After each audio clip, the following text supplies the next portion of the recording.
Let's give Henry a nice hand.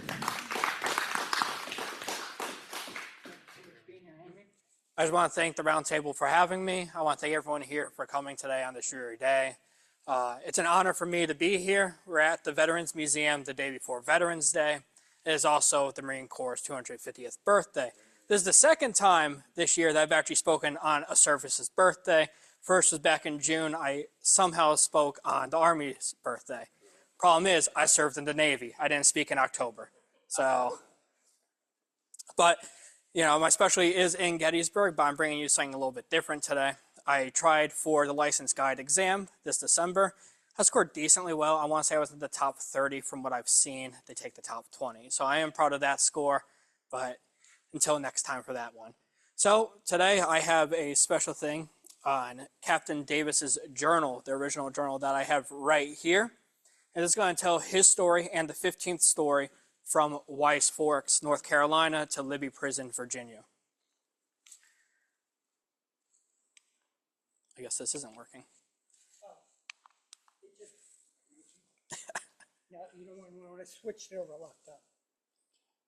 Okay, should be okay now. All right, fantastic. I mean, a little bit about me. My whole love of the Civil War pretty much came in the 3rd grade. My mom told me I am related to General George Pickett. And after that, in the 4th and 5th grade, my teacher, who is sitting in there, Mr. Wallen, kind of furthered my love for the Civil War and introduced me to the 2nd Connecticut Heavy Artillery, which I've been with them preserving history for about 10 years now and acting as their unit historian. One of the most recent things that I've done, besides talk, is I've worked with Richmond National Park Service at the Cold Harbor unit to preserve the 160th anniversary with them. That was a big one because the unit I portray, that was their first real engagement, and about 323 of them are killed, wounded, or captured in that first engagement. And we are the only regiment that actually have a monument at that battlefield. So, getting right into it, the 15th Connecticut. 15th Connecticut is a 3-year regiment that is going to be formed in 1862. It is nicknamed the Lyon Regiment after Nathaniel Lyon, the first Union general to be killed during the Civil War, August 10th, 1861 at Wilson's Creek, Missouri. He's also a Connecticut native, and he's buried up in Collinsville, Connecticut, I want to say. Phoenixville, Connecticut, my apologies. Now, the original officer is going to be Colonel Dexter R. Wright, but he's going to have resigned on February 13th, 1863. And now the main officer leading this regiment is going to be Lieutenant Colonel Samuel Tolles. Now, most of the companies that formed this regiment came from New Haven County, West Haven, just pretty much everywhere. Connecticut was one of the regiments that focused on regiments coming from counties and not just a single town. Now, Company B is who we're going to pretty much specifically focus on, as that is the journal. And they're from New Haven County, and Captain Davis is actually going to join in as a private. He's going to be elected captain because of all the work he did to raise this regiment. Now, the regiment is actually going to be formed on Chapel Street, the New Haven Grays Armory, which no longer exists, but there's a great New Haven Grays room right behind us now, filled with their history.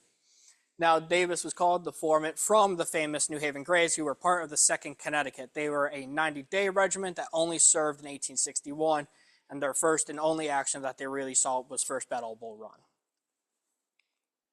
Now, who owned this journal? Who am I mainly talking about? Theodore Rich Davis, born May 22nd, 1839 in New Haven, Connecticut. And he's going to die in Brooklyn, New York at age 50 at January 12th, 1890. He's buried in Evergreen Cemetery in New Haven. He worked as a dry goods salesman before the war. And then actually during the war, right after Fredericksburg and on a leave from the Army in March, he is going to get married and have 2 kids. He's going to come back to the Army.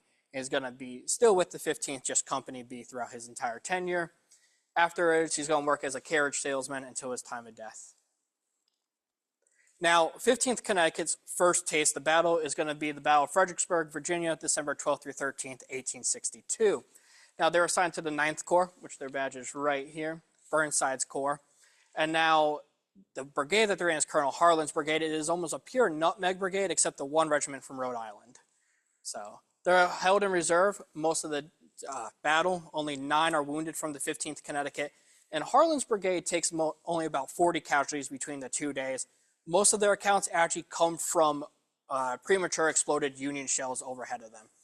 Now, Company B takes 3 wounded and 1 dies of their wound, Private Isaac. So after that, in the Mud March, they're going to be sent now to the Siege of Suffolk. And now, we don't hear much about the Siege of Suffolk because as this is going on, Jackson and Lee are down at Chancellorsville with the rest of the major Army of the Potomac and Army of Northern Virginia. This is a side action that's kind of going on at Denton Road, Providence Church Road. And now the 15th is only going to have about 6 wounded and none from Company B.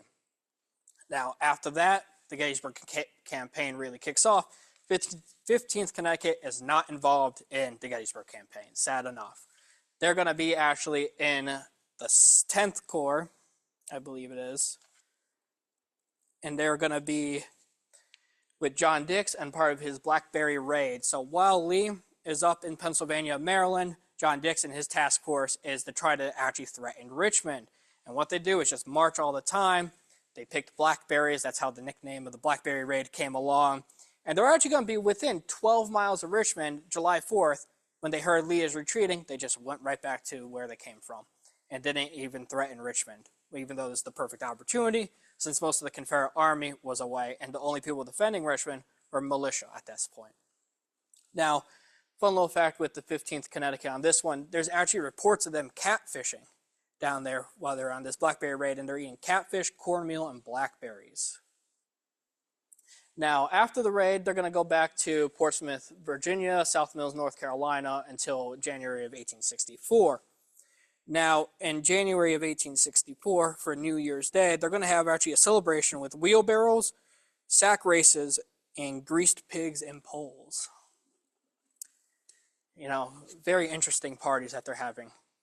So, they're going to make their way to North Carolina, and from the 21st, they're going to take a steamer and arrive by the 23rd in New Bern. February 3rd, they're going to be ordered to Plymouth and then back to New Bern. At this point, it's just a bunch of marching. It's a bunch of marching in the rain. That's all this is in December of North Carolina, in January of it. Now, one of the big incidents at this time is going to happen April 20th. And now, the 15th Connecticut leaves a day before Hoke decides to take over New Bern and Plymouth, North Carolina, completely capturing the 16th Connecticut, the sister regiment to the 15th. Now, what happens on the 21st with the capture is I actually have a pay stub of one of the members of the 15th that was actually left behind there, and he's going to be captured. Now, here's another fun one that I found out today as of reading this, a little bit more into it. He actually passes away on the 10th today, 1864, in capture.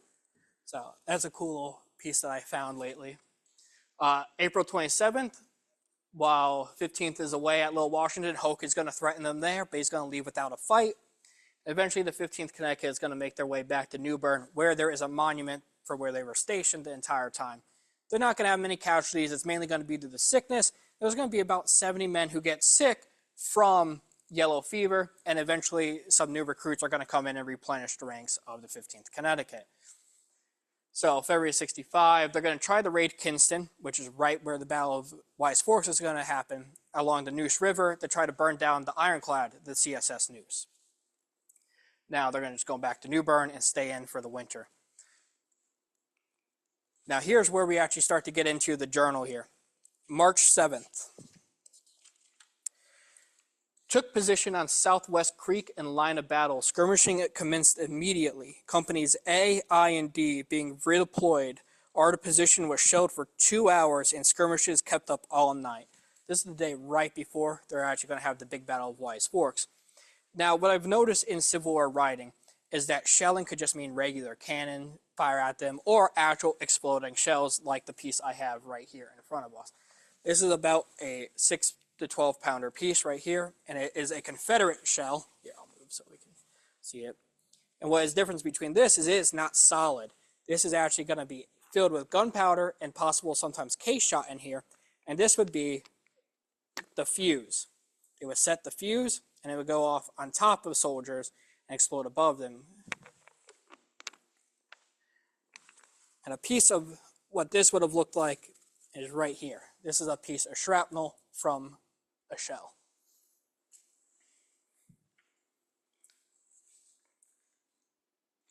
Wrong remote. Now here is the map for the Battle of Wyse Forks.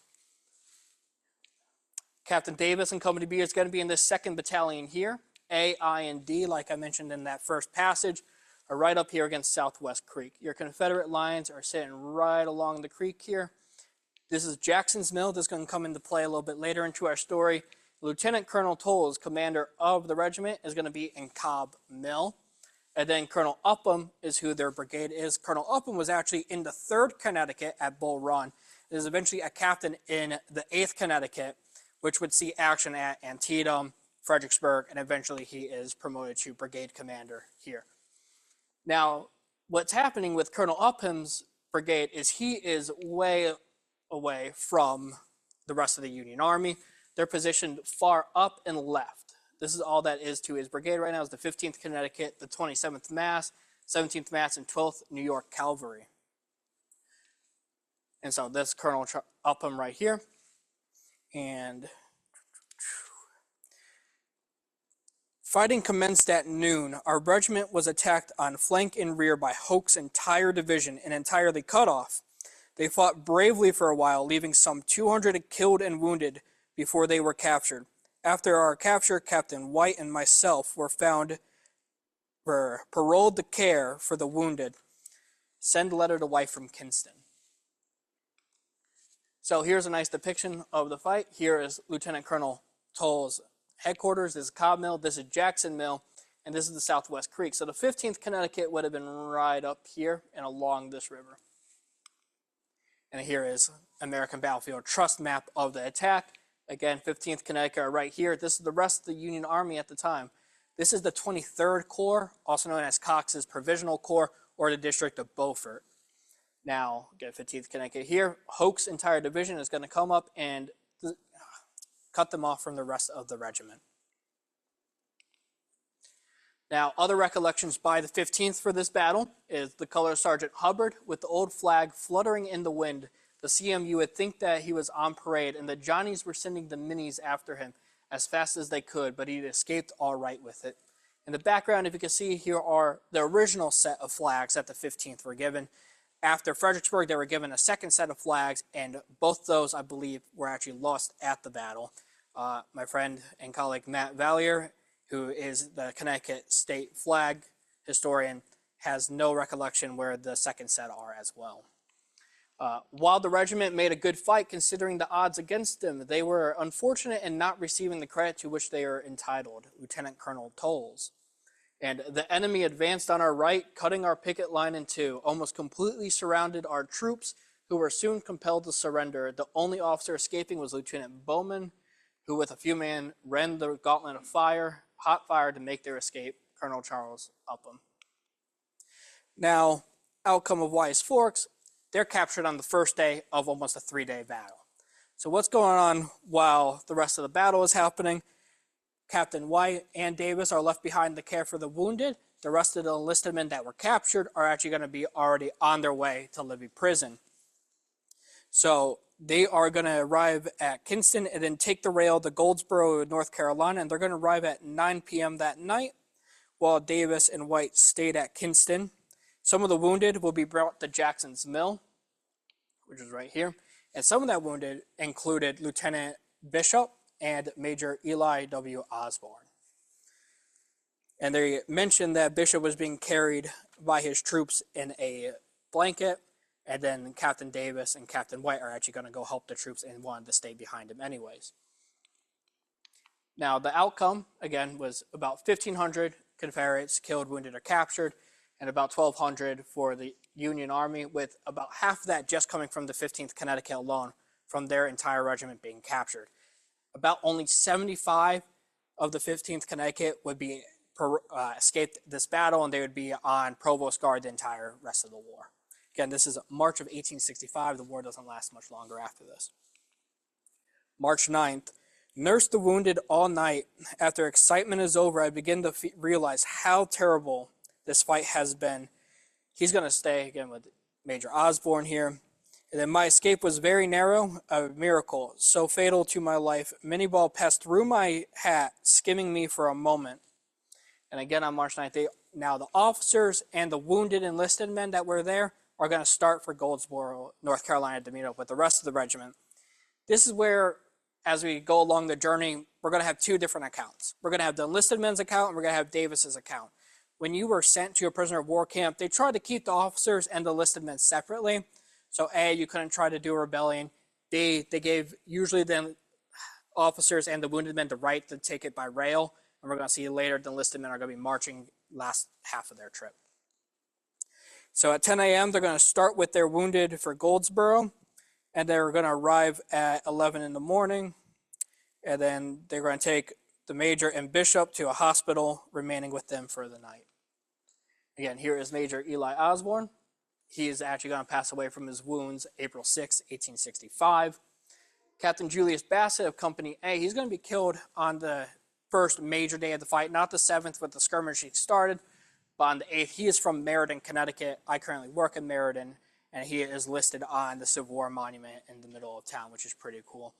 And Captain Davis actually makes a special mention to him on a later post about where he was killed along the line. And then Lieutenant Edwin Bishop, he was the one being carried in the blanket by his troops to the back of the line. He's going to die of his wounds as a prisoner of war on March 17th, 1865. So March 10th, the picture looks pretty much like how it was about an hour ago outside. I hope it's not like that at the end of this. They started with the remaining officers and wounded of the regiment for Weldon, slept or rather froze in our old schoolhouse till morning. And then they hurled defiance air of our enemy, singing heroic airs constantly. Rations were issued in the morning: meal, hog, beans, and salt. So what's nice in this diary as well, afterwards everyone could take a look at it, he actually writes down the rations every few days on what they were served, especially in Libby Prison, which is a really cool insight to a prisoner of war's meal.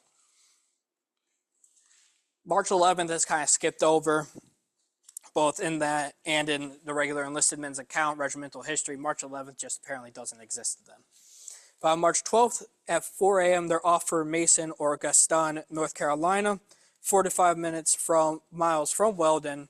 They marched at noon with the balance of the prisoners, slept on frigid ground, and nearly froze ourselves. Our blanket for 4, only large enough for 1.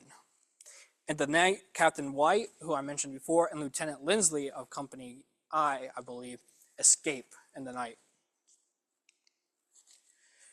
March 13th, off at 8:30 in the morning for Clarksville, 24 miles distant, for 4 officers missing during the night: Captain White, Lieutenant Lindsley, Captain Hawk of the 12th New York Cavalry, and 1 from the 3rd New Jersey. Received Clarksville at 5 p.m. Women and children flocked to the streets to the harmed Yankees, Miss Mahone and family among them. Now here is my one Gettysburg connection I can make to this entire thing. Confederate General William Mahone was a brigade commander at Gettysburg, and he lived with his wife and family in Clarksville, Virginia, which is where they're currently at. Not only does Davis mention this in his, right here, Miss William Mahone, not only does he mention it, a lot of enlisted men mention it in their regimental history after the war. There's about 5 other accounts of this. So at the end, they're going to sleep in a filthy schoolhouse where they received rations of flour, meal, pork, ham, and fried beef. And this is Captain George White, the one that I mentioned multiple times, staying behind with the wounded, along with Captain Davis here, and Lieutenant Solomon Lindsley. Both of them escape on the 12th.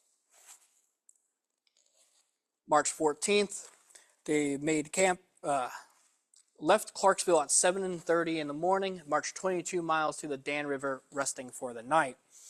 Now, they made camp on a sandy place called Nichols Ferry in Virginia, and through Google Maps, this is pretty much where Nichols Ferry would have looked like, and it's probably not the exact spot. This is what it almost looked like along the beach that they would have been on here, along the Dan River. March 15th, they crossed the river at 8 a.m. in flat boats, very similar to how this would have been. They didn't have enough time to build pontoon boats, so they were just stationed right there at Nichols Ferry, just ferrying them across back and forth all day. He's going to mention that they pretty much encamped there throughout the rest of the day, just waiting for supplies to get through. and he mentions that they were just getting 2 slices of pork and sister biscuits for 50 soldiers. Sister biscuits, when I looked up to, is pretty much just cornmeal biscuits. I couldn't find anything other than that in other recollections. I couldn't tell if it was a cornmeal or going to be a flour biscuit. I wish I could give you a better answer because I've never seen that word for one before. And so he takes a break from his journal. He's actually going to write all the officers of the 15th that were captured here. This is a picture of Lieutenant Colonel Samuel Tolles. Now, one of the names that I want to focus on besides Osborne, where it says wounded, White escaped, is this last one right here, Lieutenant Rodriguez.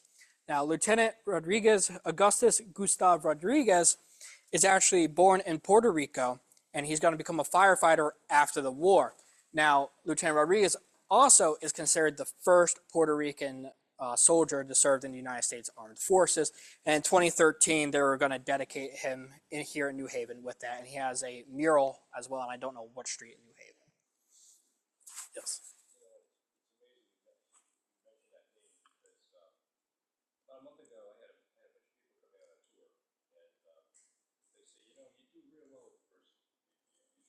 Mm-hmm.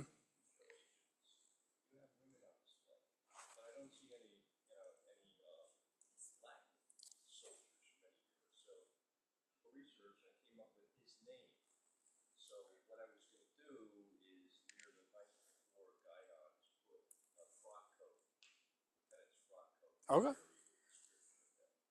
Yeah, I find him really interesting because he also, after the war, stays in New Haven. And he actually runs a cigar shop and then, like I said, becomes a firefighter at one of the New Haven houses.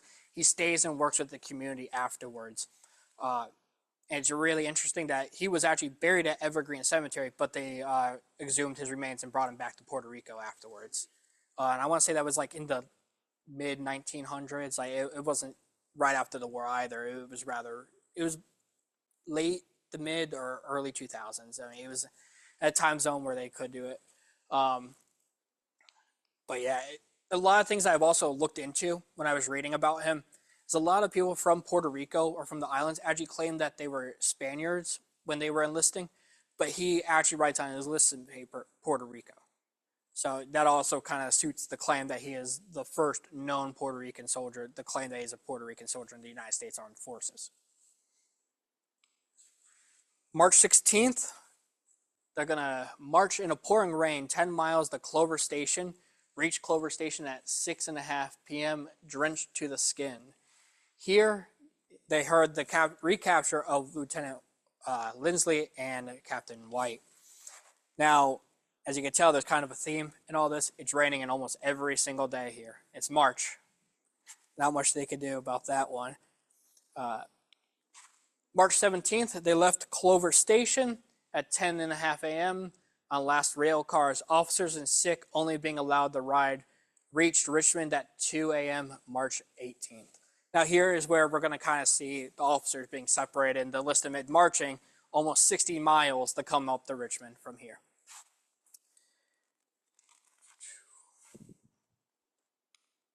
Also, one thing I wanted to point out is March 17th, Lieutenant Bishop passes away at this time while in North Carolina. March 18th, at 3 a.m., we're behind the gated walls, or entered the prison walls of Libby at 2:20 a.m. At 3 a.m., they're behind the gated walls. And between this time, they're being vetted, they're taking away their uniforms, they're actually having to pay the prison guard United States currency and not Confederate currency. They're going to take about $40, he mentions, from them in cash. And said once they are paroled, they will get all their belongings back. Once they're within the walls, they're actually going to find Captain White and Lieutenant Lindsley have arrived a day and a half earlier than them. So not only did they escape, they got to prison faster. So they received rations of cornbread, salt horse, and water, and then they're going to clean off their salt horse bones for supper and only have 2 meals a day, one at 8 a.m. and one at 4 p.m. The enlisted begin their march of 17 miles. Libby Prison, a little bit of info on Libby Prison. It was founded in the summer of 1862, right after the Peninsula and 7 Days campaign. It was primarily built for Union officers after those campaigns to hold them. It is an old tobacco warehouse. and it actually has a view of a port back there that we see within this journal and other enlisted men's accounts, that they're able to watch the parole boats go back and forth, bringing Union away, bringing more Confederate prisoners back here. They're just waiting for their time to be called back. Eventually, this place is going to get so overcrowded that most of the enlisted men were actually out here in the streets, and all the officers are going to be inside there. It is the second most infamous Confederate prison after Andersonville. And Lincoln actually tours it after the fall of Richmond. And I don't have the brick with me, but I had one when I did the talk at the museum. Back at the New England Civil War Museum, we actually have a couple bricks from Libby Prison. So, March 19th, this is actually a really cool account that Captain James Stewart, agent for the Confederate government and Sanitary Commission, has been in today and brought us blankets, shoes, coats, socks, papers, envelopes, ham, salt beef, coffee, sugar, tea, molasses, butter, and flour. He says they will only wait the arrival of the rest of the men from Clover Station to begin their parole papers. Now, the United States Army has the United States Sanitation and Christian Commission. This is the first time I've actually seen anything about the Confederates having their own sanitary commission. And it's very interesting that he writes down that they were giving all these supplies to prisoners, because in my train of thought, it's the end of the war. It's March of 1865. The Confederacy are on their last leg. Where's all these supplies? The last people that are going to give supplies to, I feel like, are the prisoners of war. But here you have the government and sanitation commission actually giving them all this food at a prisoner of war camp. So it kind of takes that misconception I've had for a while now, and it's making me think, what was the real supply situation at that time? I mean, I get their lines were more condensed. Now they're only in Petersburg and Richmond. They don't have to expand their lines all the way to Winchester, Maryland, and stuff like that anymore. But it's just something to think about as we continue hearing about rations. Like, they're feeding these prisoners a lot better than I've been taught in the history books, how they were fed. March 20th, again, the enlisted men marched another 17 miles to Richmond-Danville Railroad. March 20th, cakes and molasses and coffee for breakfast. High dining for Libby. Cold, somewhat better, but very uncomfortable. At this point, Captain Davis is actually developing pneumonia. And we actually can see this throughout a couple of his marches in the rain. He starts a fever, a cough. Eventually, it's going to get a little bit better here at Libby. But again, high dining for Libby. Cakes and molasses. Tuesday, March 21st, the enlisted men are going to pass by Amelia Courthouse, Virginia, 36 miles away from Richmond. Corporal Manville of the Color Guard is going to pass away on this day. They heard from their boys today that they'll be up tomorrow. This page is honestly the hardest I've had to translate so far. It's just getting so worn away compared to the other days that I can't really transcribe this one as much. Wednesday, March 22nd. Last night, one of fresh fish came in from Sherman's army, Kilpatrick's command. At this point, people are coming in from Bennett's Place, which is only a week, Bentonville, which happened 10 days after Wyse Forks, the largest North Carolina battle. Now prisoners of war are coming from that battle to Libby Prison. And then you're going to have, as customary, to cry fresh fish upon every memorial of this prisoner's initiation, another 5 this morning and 1 this evening.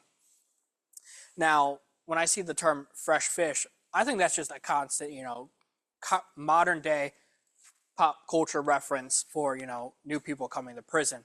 But you'll see this, in 1865, they're using the exact same terms, fresh fish.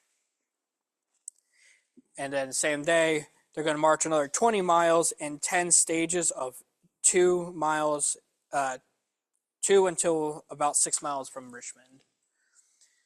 Thursday, March 23rd, the alarm of fire, but no smoke to be seen. 79 prisoners, 79 in number, came through today. We could talk with them through a hole in the wall from the adjoining room. So, again, they're cramped up into these rooms of the tobacco warehouse. They're not really allowed to talk to other prisoners. They're trying to stop what happened at Andersonville years ago of trying to raid and break out of it. Now, this is actually Union heavy artillery manning the Petersburg fire department at the time after occupation. And then the enlisted men are going to reach Libby Prison March 23rd by 9:30 a.m. March 24th. Now, before I read this, how many of you have seen Shawshank Redemption? I want you to picture in the scene, like one of the first scenes where they're coming in with the new prisoners. About dark last night, a fresh fish from Sherman's army came in. We formed him at the door and passed him through the doors, frightening him half out of his wits with yells and cries, but such in a welcome in every newcomer. Afterwards, we gave him a good supper and listened to his tale of capture as a bummer. Have had 2 reprimands today, one for making too much noise and the other for breaking open a door. Now, if you remember in Shawshank Redemption, first scene of all the prisoners coming in, they're taking bets. Who's going to cry first? That's what I picture when I was reading through this. I'm like, 160 years ago, these guys are doing the exact same thing. These new people coming into prison and just trying to scare them. And then afterwards, try to get to know them and stuff like that. And then breaking down a door, here comes the sergeant. He's like, hey, quit that. Now, one thing I want to mention is the term bummer here. Bummer is a term for a Union soldier in Sherman's army that was used for scouting and raiding. It was a very atypical way of fighting at the time during the Civil War. Sherman was sending them out just to get supplies and stuff. And the Confederates actually captured a bummer. They were most likely executed on the spot. So it's actually pretty rare and interesting to see a bummer in a prison. And then another one from this page was threats and warnings came from a sergeant, a despicable fellow. Saturday the 25th, they brought us some maggoty, most offensive hardtack this morning that no one has touched. And now, how we mentioned earlier that one time about the kids trying to eat hardtack, I'm sure one of them possibly chipped a tooth. I mean, it's pretty hard to eat. So the best way that Union soldiers and Confederate soldiers cooked hardtack was frying it in grease over like this, or dipping it in coffee and just letting it soak throughout the day. Now, again, they used to cover it with molasses because, as is mentioned, it was filled with maggots by the time they got them sometimes on the front lines. Now, they're starting to actually get their discharge paperwork at this time, and on Sunday, March 26th, they left Richmond at 7:30 on their boat down the James, from there by ambulance to Aiken's Landing, there by the steamer to Annapolis, which is now a prisoner of war camp where they do their exchange. They send them up to D.C. or New York right afterwards there. Now, what was also pretty hard to transcribing this is Captain Davis actually writes down the oath of parole that he had to take from the Confederacy, which is also a really cool example. I've never actually seen a soldier's oath of parole from the Confederacy. The United States one, if you were paroled from a United States prison, they give you a piece of paper. Confederacy, it was pretty much all word of mouth. Now again, there's some missing words I was unable to make out of on this one, but this is the same one that they had since pretty much officers of the Peninsula War.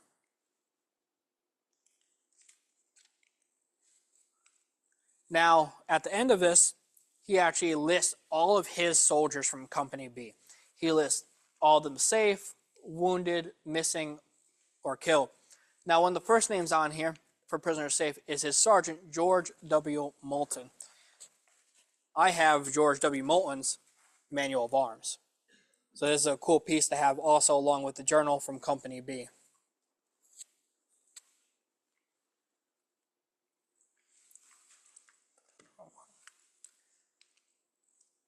Again, now most of the missing, I did some research on them. They were just captured and sent on different trains. He just didn't know, he wasn't there with them, possibly. A lot of them also could have been killed or wounded, but most of the 20 here, I found like 15 of them were just captured, probably just a different train they had to take up the Libby. Again, here's your wounded, ones that he makes. Palmer had his arm amputated off at Jackson's Mill, back along the Neuse River. And then they had 4 killed. Now, end of the war, April 9th, Lee surrenders, 26th. Johnson surrenders at Bennett's Place. May 5th, the Confederate government dissolves. May 26th, Kirby Smith surrenders. And June 23rd, Stan Wadey, the last general to surrender for the Confederacy. 15th, musters out of service, July 12th. Any questions? Want to go back to a certain slide? How to contact me if anyone's interested. I have business cards. And then thank you again. If anyone wants to come up here and see the actual journal, be my guest. I'd love to take you through it.